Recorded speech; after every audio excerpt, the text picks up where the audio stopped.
Hello and good morning, everyone.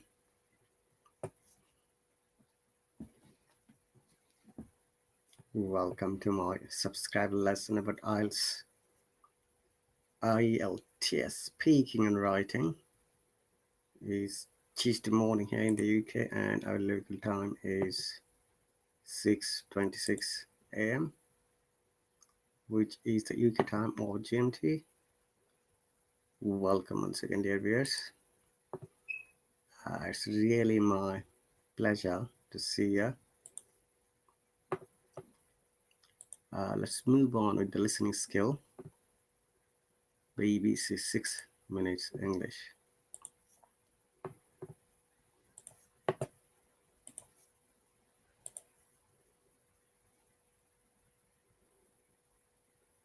So once again, this is our regular class, which is like an ongoing class. If you remember, we started this class a while ago.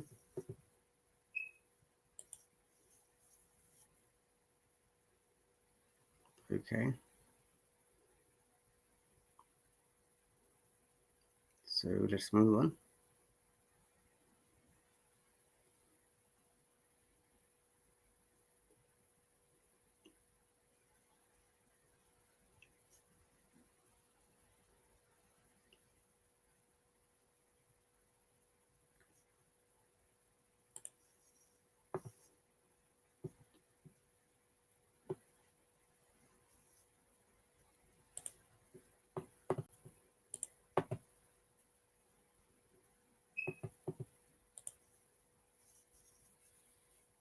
Hi, Neil from BBC Learning English here. Did you know that we are now offering a new weekly extra episode of 6 Minute English exclusively on our website? So go to bbclearningenglish.com to find your favourite presenters on your favourite programme. The extra episodes are only available on our website, bbclearningenglish.com. See you there. 6 Minute English from bbclearningenglish.com. Hello, this is 6 Minute English from BBC Learning English. I'm Neil. And I'm Sam. No one is too small to make a difference. Do you know who said that, Sam? Wasn't it climate change activist Greta Thunberg? That's right. She went on to say this in her message to world leaders. I don't want you to be hopeful. I want you to act as if your house is on fire, because it is. Her speech reflected the feelings of many young people around the world who think that not enough action is being taken on climate change. And they might be right. Judging by the record-breaking temperatures that hit Canada and the northwest of the United States in July this year. Greta Thunberg's plea to act like your house is on fire became a reality for residents of the small town of Lisson, Canada, which burned to the ground in a shocking wildfire, a fire that is burning strongly and out of control. So, was the Lisson wildfire yet another climate change wake-up call? A wake-up call is the expression used to describe a shocking event that should make people realize that action is needed to change something. Maybe not, according to some climatologists who, worryingly, say that what happened in Lisson should not even have been possible. So in this program, we'll be asking if scientists have dangerously misunderstood the realities of climate change. But first, it's time for my quiz question, and it's about that extreme weather in Canada. It broke records when the temperature in Lytton hit an all-time high on the 1st of July, but just how hot did it get? Was it A, 39.6 degrees, B, 49.6 degrees, or C, 59.6 degrees Celsius? All those temperatures look really high, especially for snowy Canada. I'll say A, 39.6 degrees C. Okay, Sam, we'll find out the answer later on. Seeing your hometown burn to the ground is bad enough, but perhaps even worse was the fact that the wildfires were so unexpected. According to weather pattern modelling done by a team of Oxford University researchers, such extreme heat was impossible, in theory at least. The research team was led by climatologist Gert-Jan van Oldenburg. Here he is in conversation with BBC World Service Programme Science in Action. this is a wake-up call beyond the wake-up calls that we've had before. Yes, it's a very big shock in the sense that we thought we knew that how heat waves react to global warming and within which boundaries they are increasing. Of course, they're increasing in temperature, but it's a gradual process. And then you get this thing, and it's not gradual at all. It's a huge jump. Professor Van Oldenburg had been studying the impact of global warming on heat waves, short periods of time when the weather is much hotter than usual. Along with other climatologists, he thought that climate change was gradual, changing or happening slowly over a long period of time. But the Canadian heat waves caused him to think again. Instead of being gradual, the temperature saw a jump, or a sudden increase, of 5 degrees. And it's this sudden jump that's got Professor Van Oldenburg and his team worried. By collecting data from all over the world, climatologists try to predict changes in the pattern of global warming. But as Gert-Jan van Oldenburg told BBC World Service's Science in Action, the heat wave in Lytton didn't fit these predictions at all. Everything looked like a nice, regular, gradual trend like we were used to up to last year. And then you suddenly break all your records by 4 or 5 degrees. I mean, this is something that's not supposed to happen. And it has really shaken our confidence in how well we understand the effect of climate change on heat waves. Despite all his research, Professor Van Oldenburg is still unable to explain such extreme and sudden changes in the climate. And this, he says, has shaken his confidence, made him doubt something that he was certain was true. And it's this lack of understanding worrying researchers because, as the story of the town of Lytton shows, the effects of climate change may be even worse than expected. Maybe it's time we all took notice of Greta Thunberg's wake-up call to take action on climate change. Especially if even cold northern countries like Canada, or Britain for that matter, can experience such extreme changes. Speaking of which, Neil, what was the answer to your quiz question? Yes, in my quiz question, I asked you exactly how high the temperature reached in the Canadian town of Lytton. What did you say, Sam?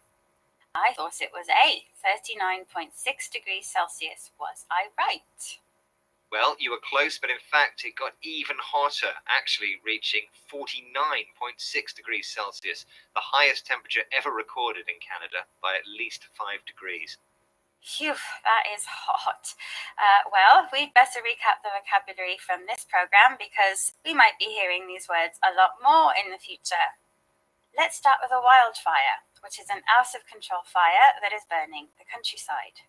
A wake-up call is an event which should make people realize that action needs to be taken to change a situation. A heat wave is a period of days or weeks when the weather is much hotter than usual. A jump is a sudden increase. Whereas gradual means happening slowly over a long time. And finally, if something shakes your confidence, it makes you doubt something that you thought was true. That's it for our look at one of the hottest years on record. Bye for now. Bye. 6 Minute English from the BBC.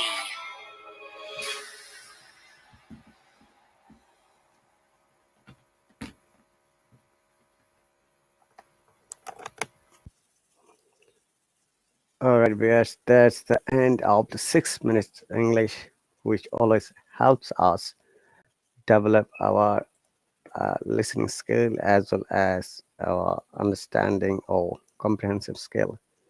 It is really an important matter. Being an IELTS candidate, we must always focus on listening as well as comprehensive capabilities. It is also an important matter that if anyone being a candidate, if you do not understand or if anyone doesn't understand the listening part of skill, or when you're having conversation, any questions or comments from your examiner, it will be difficult for you to answer it back correctly and appropriately. Okay, so as you remember that today is our writing part as we continued from yesterday. let's finish it, guys. There is also, if you're watching silent, if you see the hardship symbol, do not forget to touch it to support me. As well as I have got a YouTube channel which is English with Rahat Ali. Please do subscribe to me to support me. Okay, thank you very much. Let's move on to our writing part that we started yesterday.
Hello.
Yeah, just give us a few minutes to make it larger. After that, I'm going to explain our writing style. Great.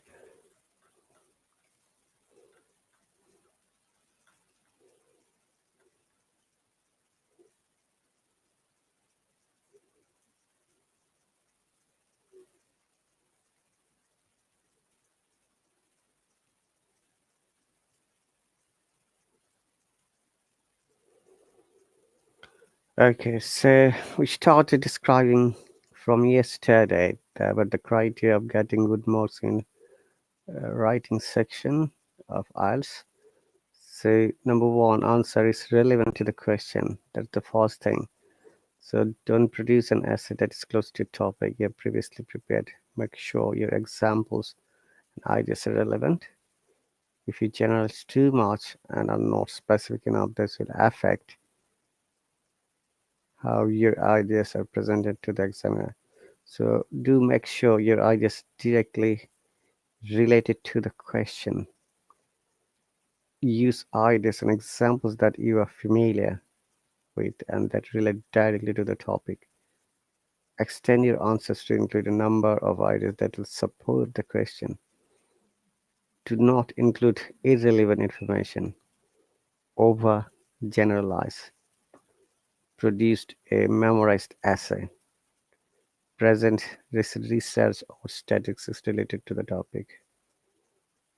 At least 40% of all men, for example.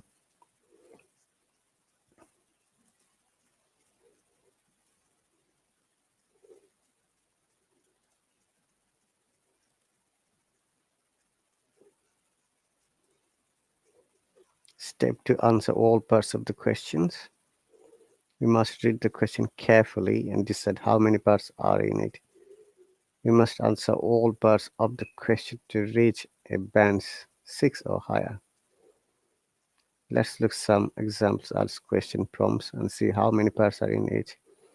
If you need to present your opinion, remember it's very important to present a clear position when answering the statement to show that you understand the question being asked, to keep the position clear throughout the essay. So question type, how many parts? Opinion required. To what extent do you agree or disagree with this statement? So it's one part. So agree or disagree, or decide why you agree or disagree. Do not write both of the parts. Discuss both views and give your own opinion. So it's a three-part questions. Discuss both views. Present your opinion. It may be one of the views or a combination or both. Why is this so? Give reason for this and solution. It's a three-part questions. The position is presented on why this is so, the reasons for this issue, and solution to solve the issue. Do the disadvantages of international tourism outweigh the advantages? So two-part question, which means you have to answer advantages and disadvantages. Why is this so? What effect does it have on the individual and society? Three-part question.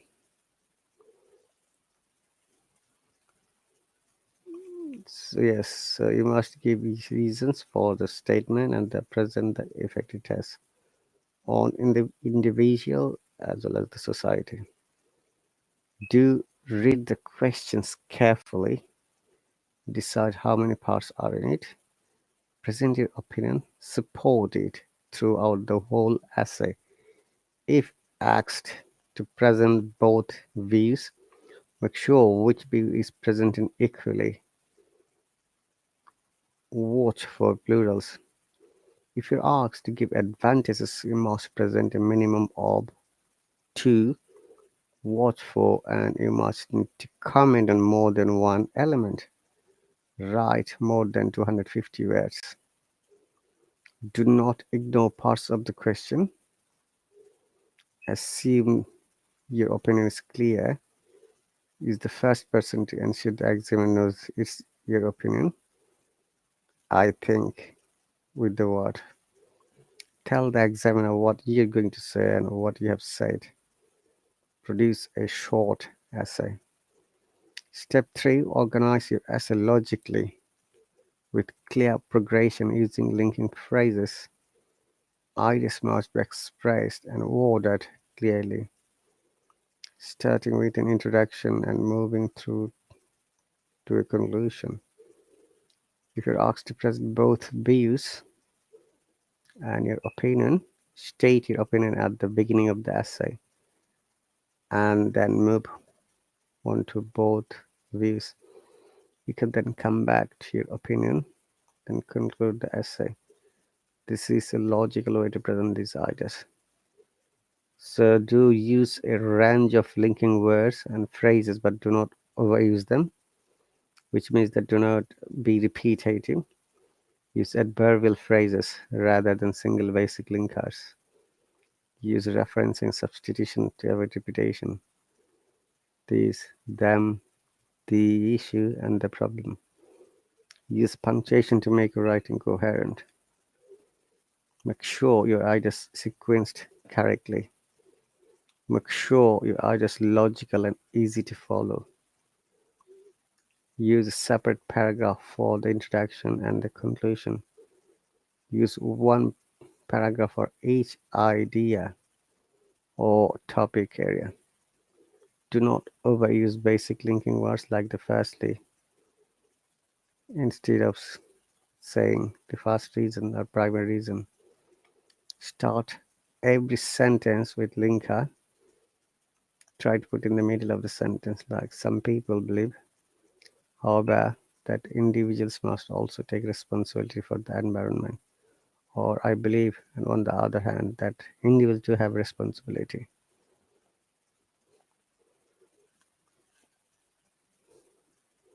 Use numbers, symbols, or abbreviations, 1, 2, etc., and plus. Use headings or subheadings. Underline words or phrases. Use one sentence paragraphs. Start every sentence with a linking device.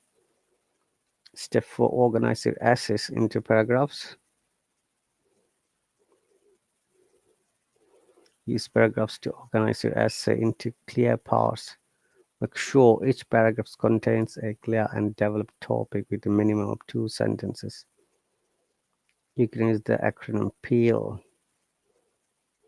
The PEEL means point, introduce a topic or topic sentences.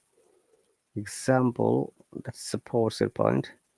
Explain why this is evidence supports your point. Link. Transition to the next topic or paragraph.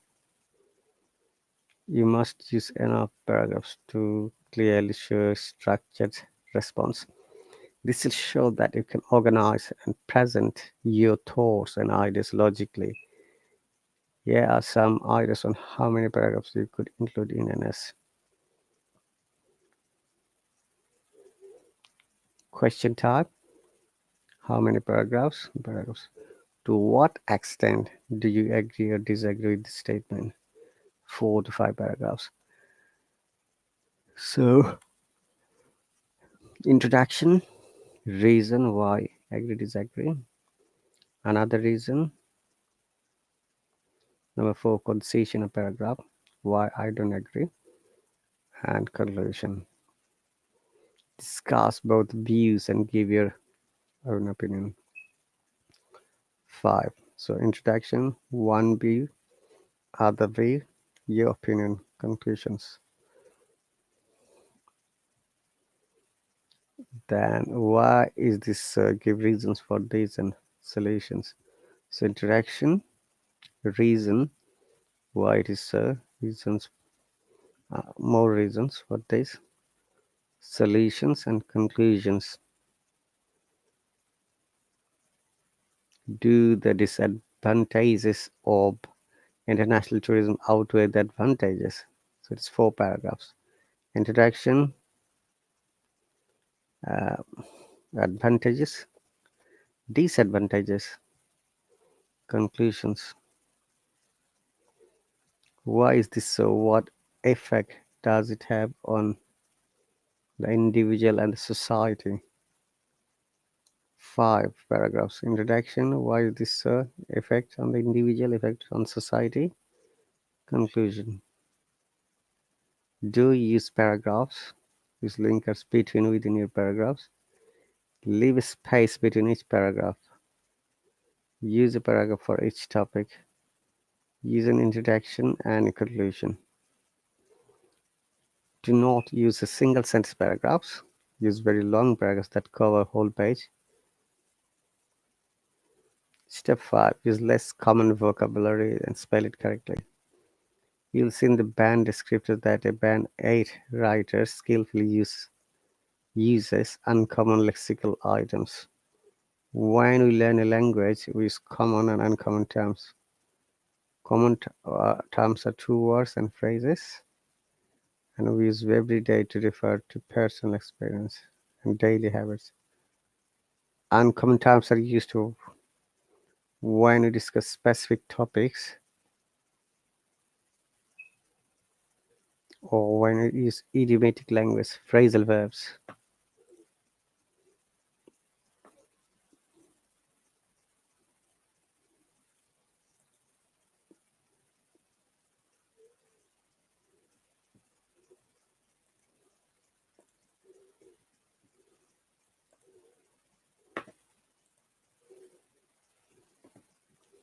Okay, let's move quickly.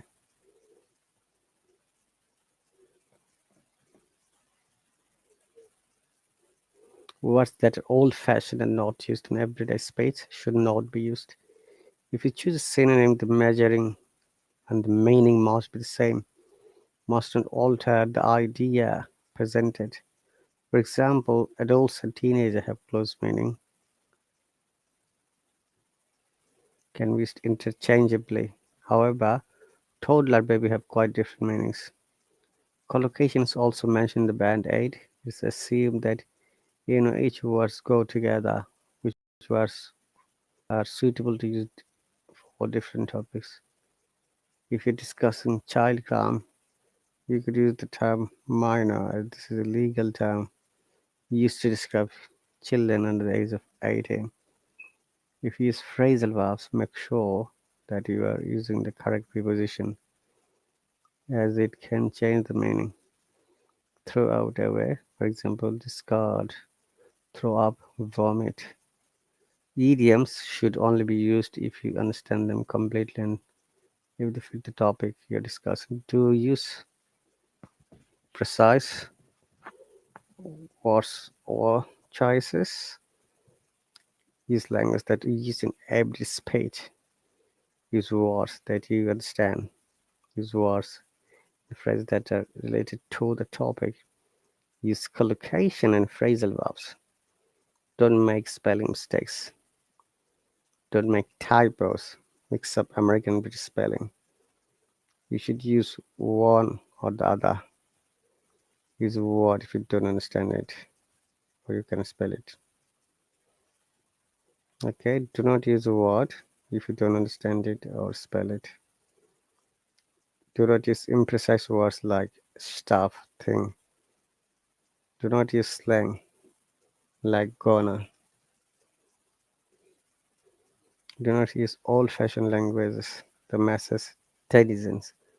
My big view, high the. Do not overuse synonyms, one is enough.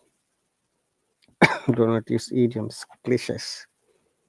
Do not use contractions. Step 6. Don't use memorized language, phrases or examples. Don't use any memorized language, phrases or examples through your audio essay. They're easy for examiners to spot, and don't demonstrate your ability to write fluently. Overused phrases, idioms, proverbs, cliches should also be avoided again. They are often used when speaking. This includes phrases like the grass is always green, love is blind, up the top of my hand, old is gold. A friend in need is a friend in this. So we shouldn't use this type of expression. Additionally, the following terms should not be used when writing, as they are vague and do not address tasks appropriately. You should always be using clear language and make appropriate word choices that will express your ideas clearly. Nowadays, in recent time, crux of the discussion, the main discussion, cannot, staff, and use the correct word. controversial issues, major issue. For example, the pros and cons, benefits and drawbacks. Every coin has two sides. There are both disadvantages and advantages. Firstly, the primary reason, double-edged sword, the solution can also cause issues.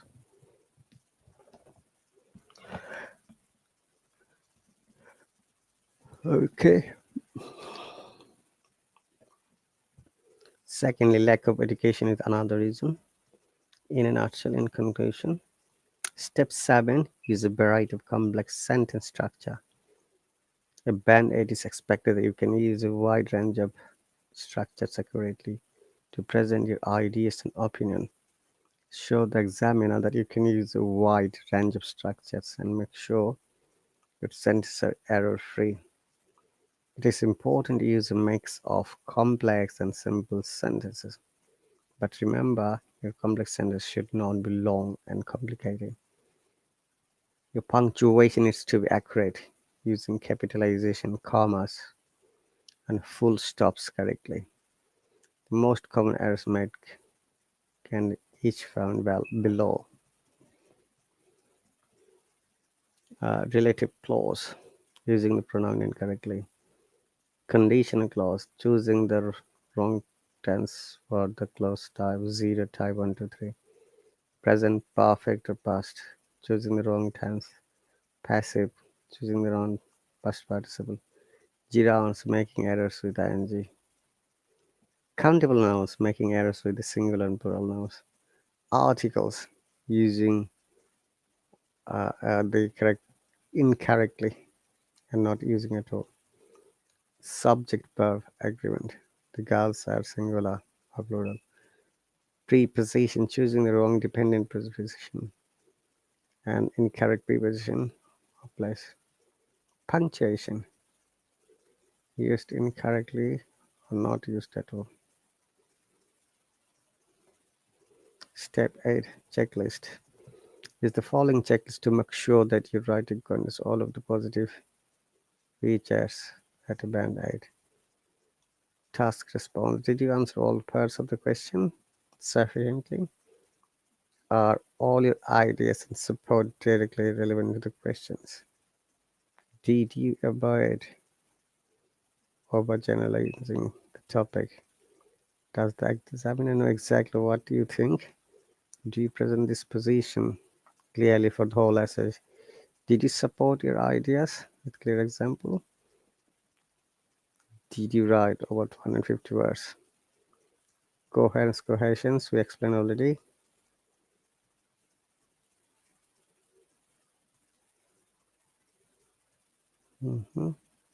Lexical source, range of vocabulary, precise vocabulary, not a memory stone, collocation,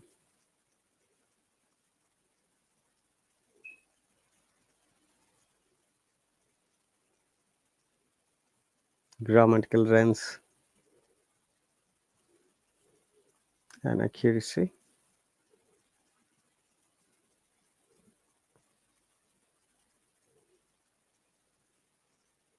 So, error-free, punctuate correctly, proper nouns, all this stuff.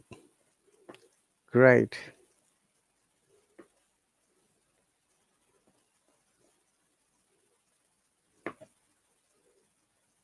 Okay, complex and compound sentences.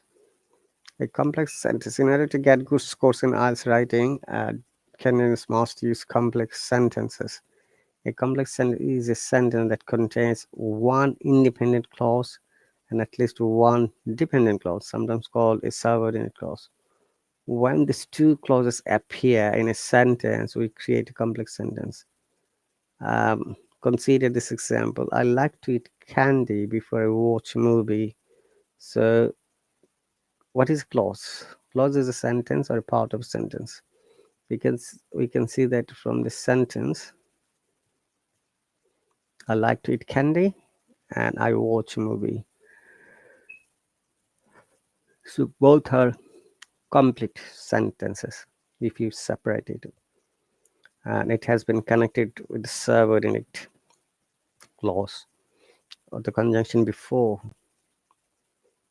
This relationship is crucial. A clause conveys information about what the subject is or what the subject is doing rather than simply being a random grouping of words.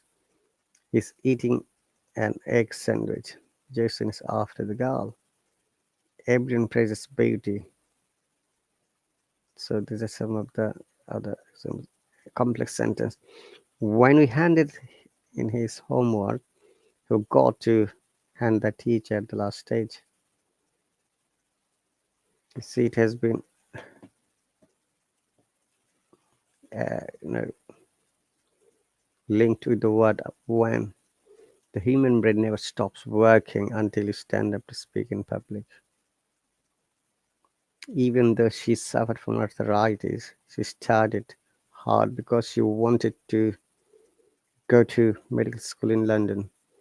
Because Alex and Michael arrived at the bus station before noon, I didn't see them at the station. Before the bell rang, the children packed up and the teacher collected their work. Now, compound sentence. So, what is a compound sentence? Compound sentence is made up of two independent clauses joined by coordinate conjunction, like for, and, no, but, or, yet, or, so, and a comma by semicolon. Example. Oh, where did it go? The pirate captain lost her treasure map, but she still found the buried treasure. I want to lose weight, yet I eat chocolate daily. Michael didn't like to read. She was not very good at it. Dr. Mark said I could come to his office on Friday or Saturday of next week. My favorite sport is skiing. I'm vacationing in Hawaii this winter. So let's connect it.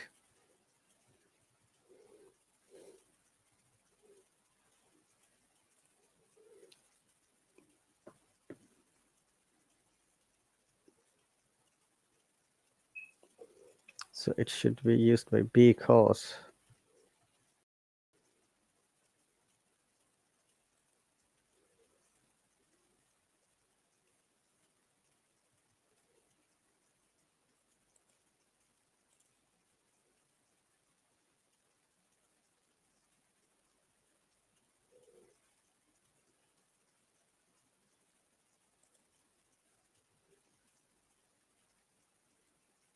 Okay, these are some examples. Let's move on.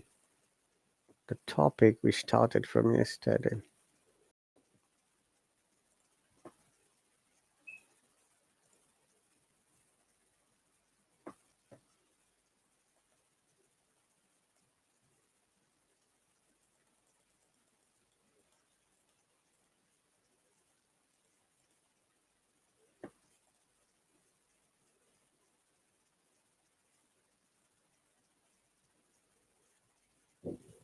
So dear viewers, we started this academic writing task 1 chart yesterday. The topic is related to the water uses in New Zealand in 1980, in between 1980 to 2010. Okay, let's move on. So we started like this chart depict the annual uses of water in New Zealand from 1980 to 2010. Remember that we have to contrast and complete. It says summarize the information by selecting, reporting the main features and make comparison where relevant. As you can see, there are 4 different years has been mentioned.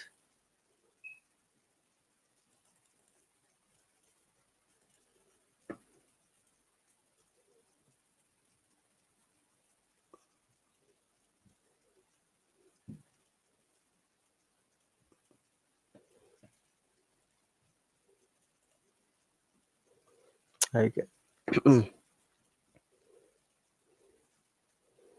I'm sure you can see now 1980, 1990, 2000, and 2010.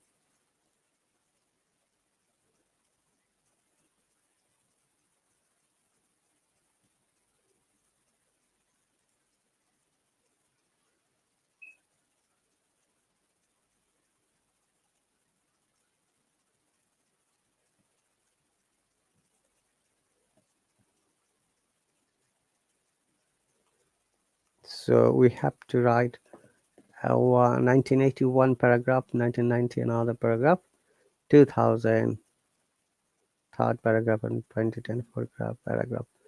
So we started like this.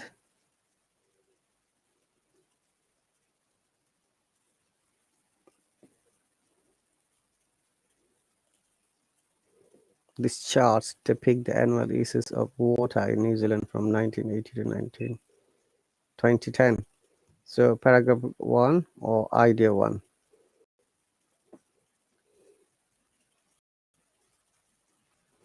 From chart, it is understandable, perceivable. In 1980, the uses of water was around 175. If you can watch it, meticulously, you'll be able to find out 100.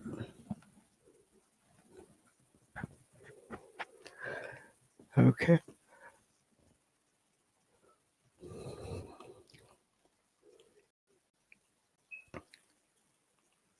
The uses of 75 liters for the everyday was quite high compared to the other years. It is quite clear from the graph that the use of water was going on from 81 hours. So in 1990, the uses was a little bit lower, which is around 170 liters, whereas in 2000,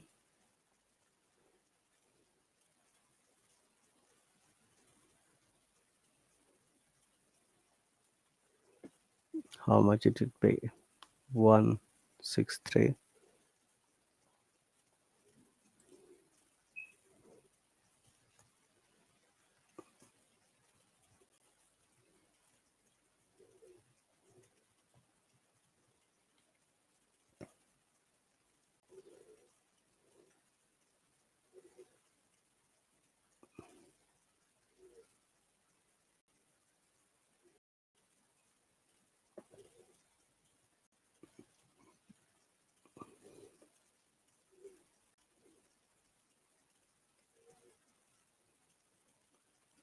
And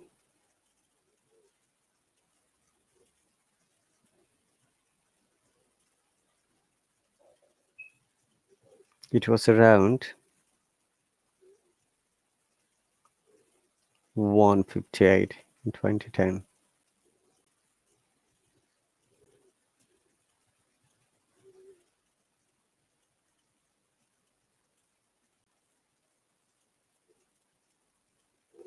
So if you notice that it says summarize the information by selecting and reporting the main features and make comparisons where relevant.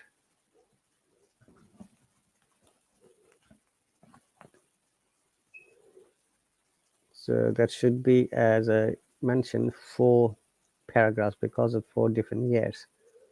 So we're going to analyze individually and compare the other years.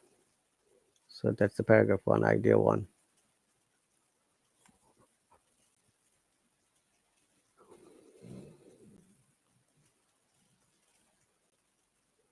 So now next one would be paragraph 2,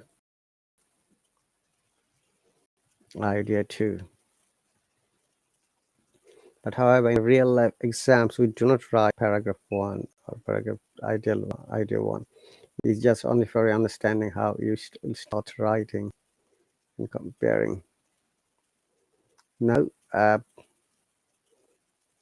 see, we have used understandable or perceivable. We'll start next paragraph, like in 1990,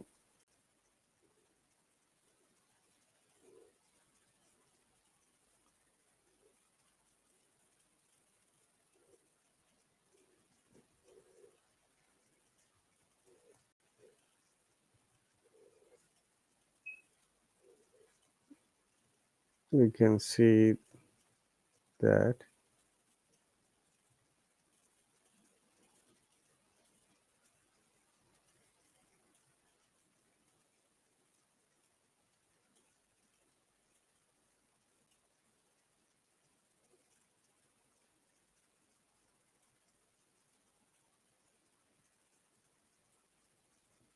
so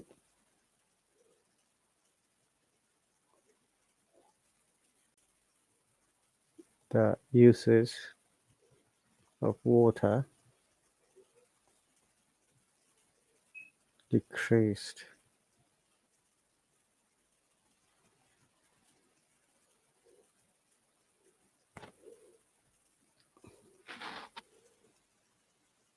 It was 175 in 1918. In 1990, it was say 173. So in 19, we can see the use of water decreased to a little lower, which was around 173 liters.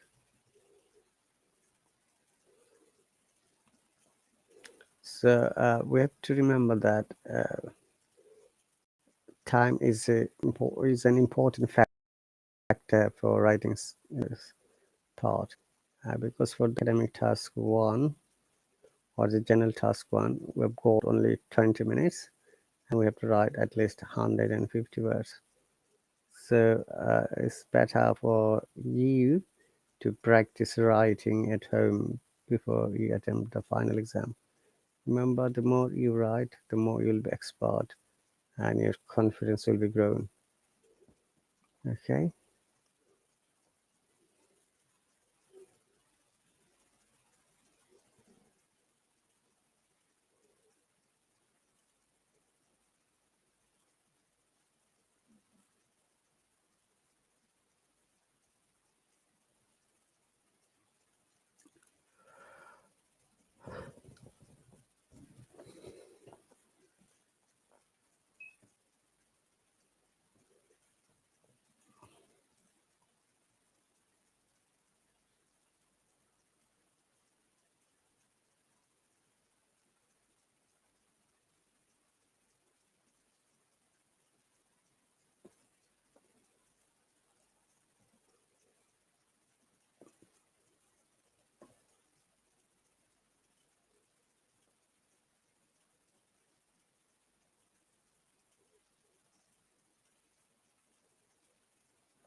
So if you remember that, these charts depict the analysis of water both personally and household in New Zealand from 1980 to 2010.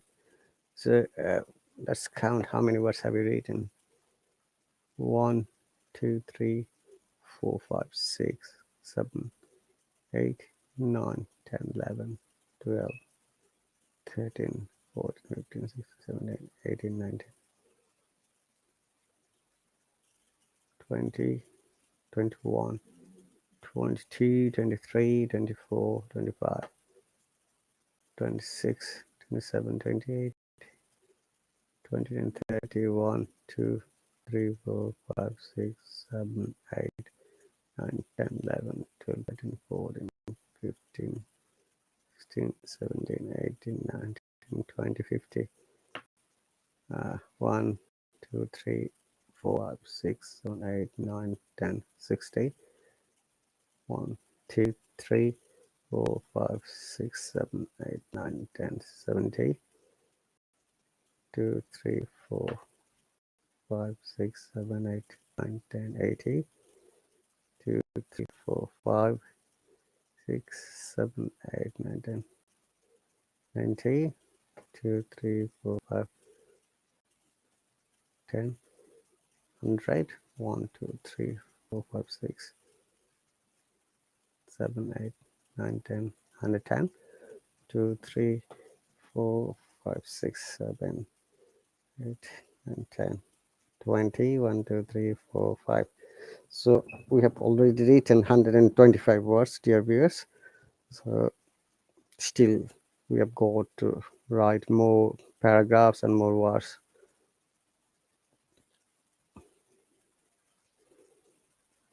Because in the first paragraph, we have explained the how it was decreasing over the period of time, so we don't have to compare one more time here in the paragraph 2. So in the paragraph 2 we have written in 1990, we can see that still the correct punctuation. This water decreased a little lower, which is around 73 liters. Now let's copy. So it should be paragraph 3. Oh, I get 3. Then it should be next decade, 1980.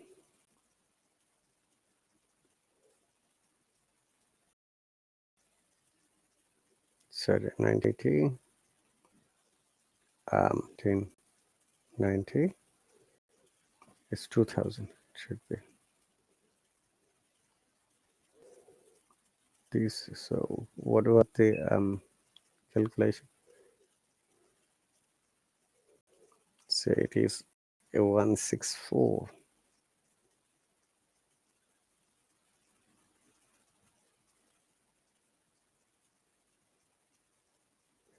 So I'll use another vocab. 2000.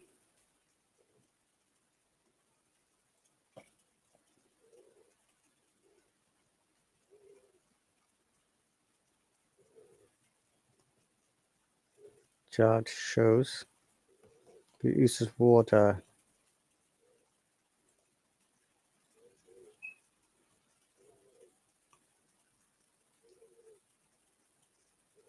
so this explanation is personally used. You're comparing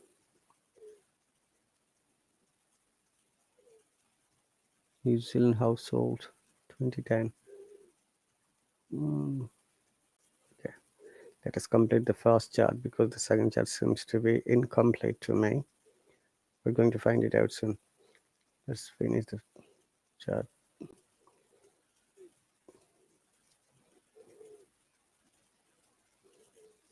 The east is water.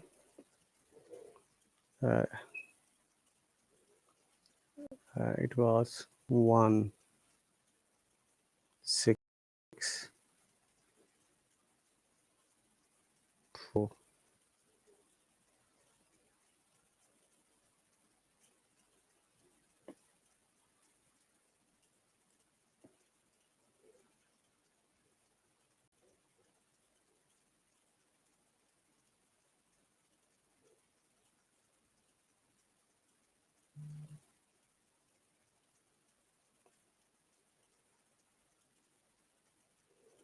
So in 2000, the chart shows its water decrease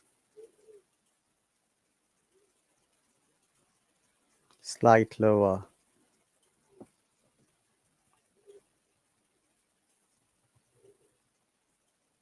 which is around 164 liters.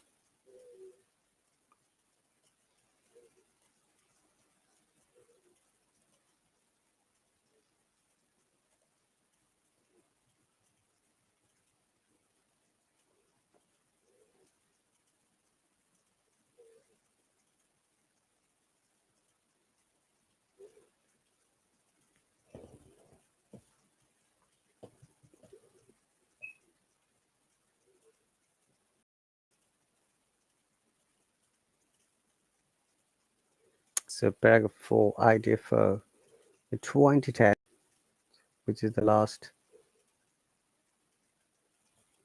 of this chart.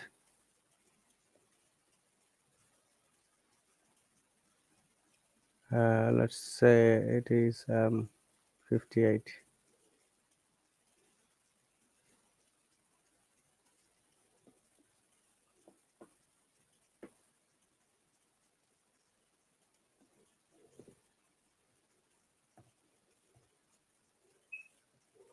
So dear viewers, remember that because we are using decrease, it's better to use different synonyms of decrease.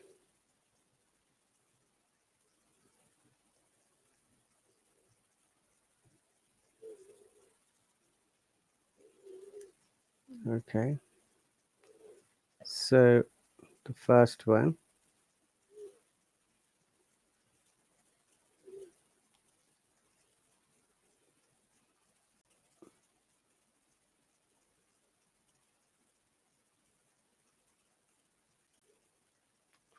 second paragraph, we have used decreased. Third paragraph, do not use decrease anymore. We can use dropped.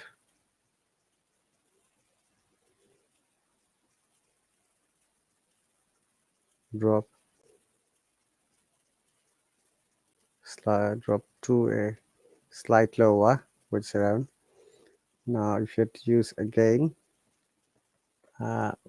we can use another synonym, which is you can say reducing, or you can say subsiding. So you can use both either. Chart shows the use of water, reducing. Sorry, it's not there.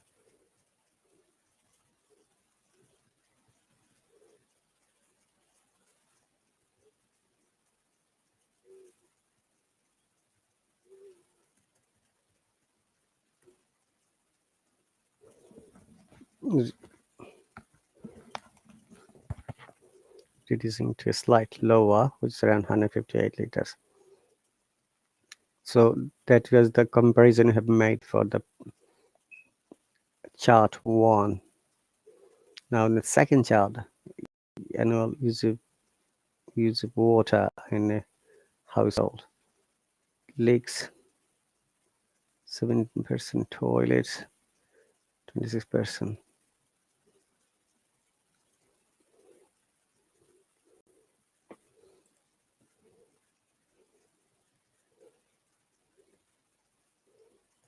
In the household,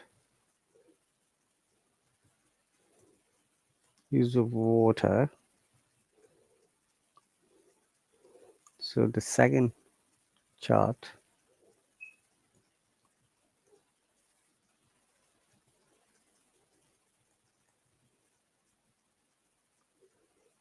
related to the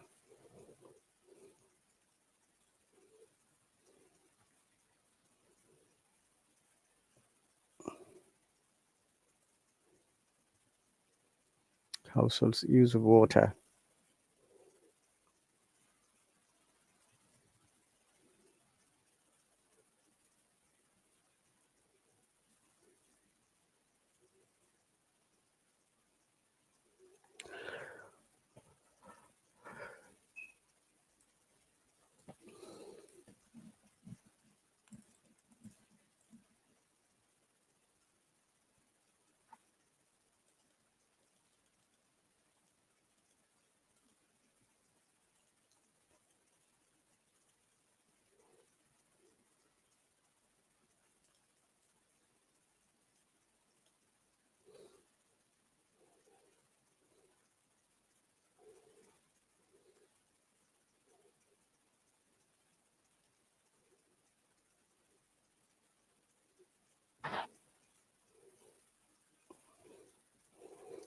Okay.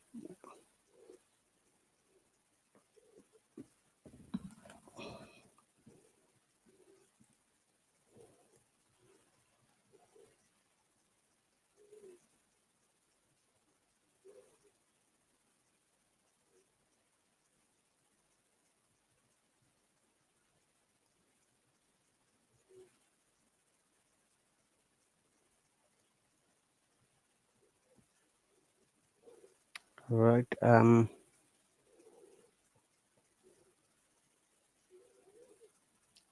see this paragraph, second chart seems to be incomplete.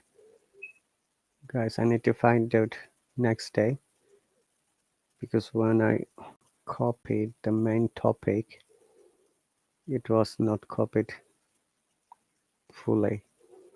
My apologies, guys. So we'll discuss this second part later.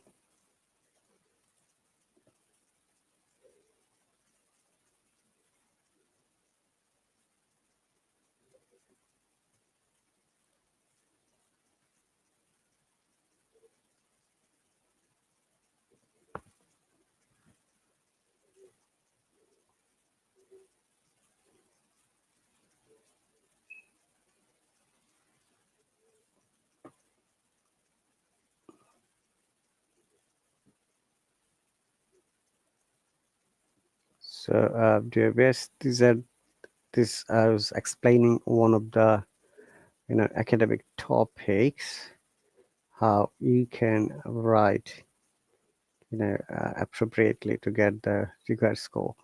Our target is to show at least band score 8 or more. Remember that in order to get band 7 and above, you have to be careful about choosing the words, choosing the expressions, and uh, lexical resources as well. It is very important for you to know different kinds of vocabulary, especially synonyms, because when you're explaining, it is not wise to repeat the same words again and again.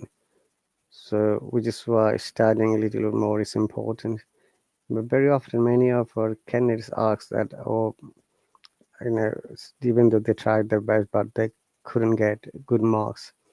The reason is that because possibly, I shouldn't say because possibly, you didn't follow the criteria of the writing. Okay, so if you remember the criteria, that's fine. But if you don't, I'll suggest you there are many mock tests in the internet. Sit for it.